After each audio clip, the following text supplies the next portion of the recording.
საქართველოს პარლამენტის დელეგატის ბიუროს გურჯაანში, სიღნაღში, დედოფლისწყაროსა და საგარეჯოს მუნიციპალიტეტებში ზაზა შოშიაშვილი ხელმძღვანელობს. თუ როგორ ეხმარება დელეგატის ბიურო მოსახლეობას, თემაზე ვცლად სტუმართან ერთად ვისაუბრებთ. ბატონ ზაზა, გამარჯობა, დიდი მადლობა, რომ დრო გამონახეთ და მონაწილეობთ ჩვენს გადაცემაში. მოგესალმებით თქვენ ტელემაყურებელს, მადლობა მოწვევისთვის. გილოცავთ ამ თანამდებობაზე დანიშვნას და საინტერესო არის, რა ფუნქცია აქვს ახლა დელეგატის ბიუროს.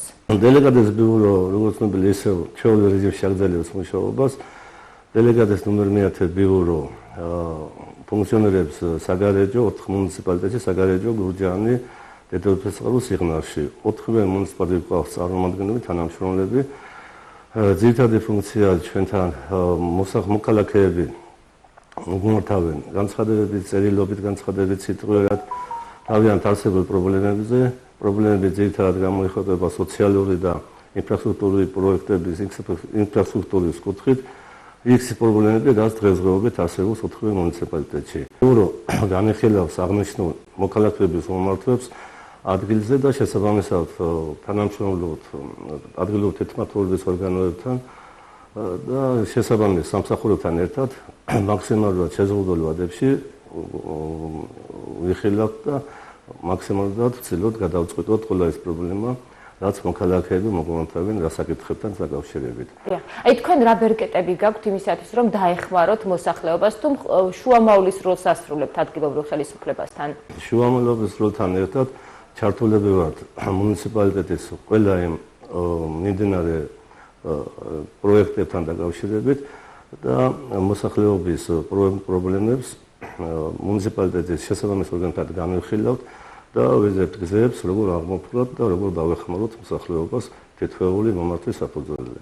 მაქსიმალურად ჩვენი კომპეტენცია და ჩვენი სურვილია, რომ არც ერთი მოქალაქე არ დავტოვოთ ყურადღებოთ და მაქსიმალურად რაც შეგვეძლება დავეხმაროთ, გავუწიოთ დახმარება და მოვუვაროთ შესაბამისი პრობლემები, რაც ჩვენთან წერილობით თუ განცხადებით შემოვა. როგორც იცით, თქვენ 4 მუნიციპალიტეტში მუშაობთ და მოსახლეობას რო გქონდეს ინფორმაცია, რა დროს შეუძლია მიაკითხოს ბიუროს და დატოვოს განცხადება, თქვენ პირადად როდის ხვდებით ხოლმე მათ?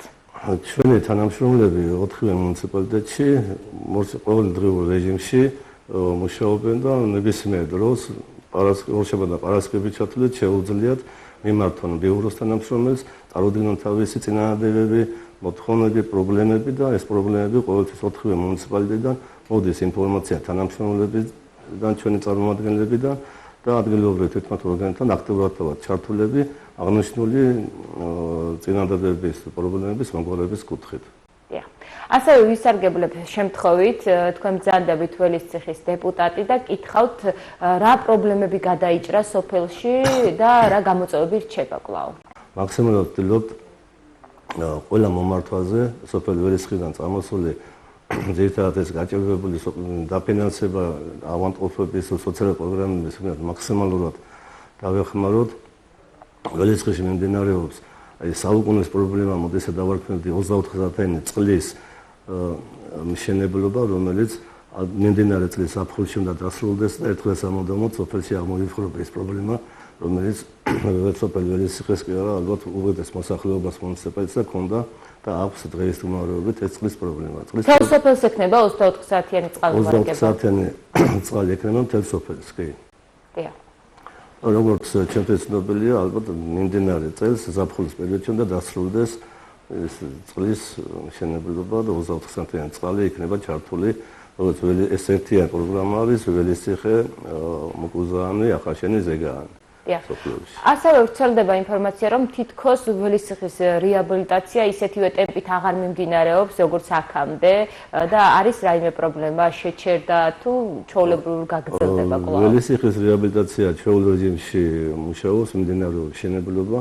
ახლა ეს პრობლემები თუ რამე წამოიჭრა, იქიდან იყო გამომდინარე ალბათ, რომ ახლა დაპროექტების დროს ბევრი ველისციხე, როგორც ვთქვით, ისტორიული სოფელია, იყო ეს ძველი უბანი, სადაც რეაბილიტაცია მიმდინარეობს, იყო ძველი შენობები და შენობების ზოგ შენობას რომ უნდა გაგებულიყო გარე ფასადი, მოუწია მთლიანად რეაბილიტაცია და გარკვეული დროის ფაქტორი გამოიწვია. დღეს მდგომარეობით მშენებლობა არ არის შეჩერებული, მიმდინარეობს უახლოს მომავალში იწყება დახურული სანიაღურის მშენებლობა, რომელიც ისევ მოითხოვს რაღაც გარკვეულ დროს და აქტიურად მიმდინარეობს მშენებლობა, არ შეჩერებულა და დასრულდება. ალბათ გზებიც მოასფალტდება, ხო, რაც არის დაზიანებული ამ პროექტის ფარგლებში, დიახ. რაც შეეხება გზებს, წყლის მშენებლობის დროს დაზიანდა ის მოასფალტებული გზებიც, რომ წყლის კომპანიის ვალდებულებაა, რომ დასრულდება ისე პირველდენ მდგომარეობას დაუბრუნოს გზები, რომელიც თავიდან იყო. დიახ. ეხლა რადგან ვისაგებია შემთხვევით და უახლოეს დღეებში კონტრაქტი გაფორმდება, გამარჯვებული კომპანია გამოვლინდა, იწყება ველისიხის სკოლასთან მისასვლელი გზის სრული რეაბილიტაცია, მოასფალტება, აქტიურად გაგრძელდება, ისე მოასფალტება, როგორც კი დასრულდება ეს წყლების მშენებლობა. და როგორც გვაქვს ინფორმაცია, სკოლის რეაბილიტაციაც იგეგმება. სკოლის რეაბილიტაცია, სკოლა რაც აშენდა, არ ჩატარებია, სკოლის რეაბილიტაცია უახლოეს მომავალში სრული რეაბილიტაცია დაგეგმილი და უახლოეს მომავალში დაიწყება ველისიხის სკოლის რეაბილიტაცია. დიახ, და სად გაგრძელდება სასწავლო პროცესი რეაბილიტაციის დროს? სასწავლო პროცესი შეიძლება გადამისამართეს მეზობელ სოფელში დროებით, სანამ რეაბილიტაციის პროცესი იქნება. აქვე მინდა გითხრათ, რომ ველისიხში დასრულდა საბავშვო ბაღის მშენებლობა, თანამედროვე სტანდარტებით აღჭურვილი და უახალ სასწავლო წელს ესე დავარქმევდი, ველისიხის ბავშვები დაიწყებენ ახალ საბავშვო ბაღში. სექტემბრიდან გაიხსნება ესე. სექტემბრიდან გახსნილია უკვე ჩაბარდა, დავანახეთ და ძალიან თანამედროვე სტანდარტებით აღჭურვილი საბავშვო ბაღი ველისიხში და ახაშენში ორ სოფელში დასრულდა. დიახ. და რა პრობლემები რჩება კიდევ, აი რაზეც აპირებთ თქვენ რომ იმუშაოთ ამ სოფელში? მეგეთყოდეთ 4 მუნიციპალიტეტთან დაკავშირებით, ისე როგორც ველისიხეც ამ 4 მუნიციპალიტეტის შემადგენელი ნაწილია. პრობლემები მაქსიმალურად ვთვლით ამბობთ, მაგრამ რჩება ისე ინფრასტრუქტურის პრობლემები, რჩება სოციალური პრობლემები მოსახლეობაში, მაგრამ სიტუაციიდან გამომდინარე მაქსიმალურად ვთვლით ყველა პრობლემა მომართვების საფუძველზე აღვფრათ. გეტყვით ასევე, რომ დასრულდა სოფლის პროგრამებით მოსახლეობის შეხვედრა, მოხლოს მომავალში დაიწყება მოსახლეობის მიერ მოთხოვნილი სოფლის პროგრამით გათვალისწინებული მშენებლობები, ძირითადად არის ეს როგორც სპორტული მოედნების მოწყობა, ასევე ზოგი სასაფლაოს მისასვლელი გზების მოხრეშვა იმ ფარგლებში, რა ფარგლებიც არის, რა თანხებიც არის გამოყოფილი სოფლის პროგრამით. დიდი მადლობა, რომ მიიღეთ ჩვენს გადაცემაში მონაწილეობა. მადლობა თქვენ მოწვევისთვის. წარმატებას გისურვებთ. მადლობა.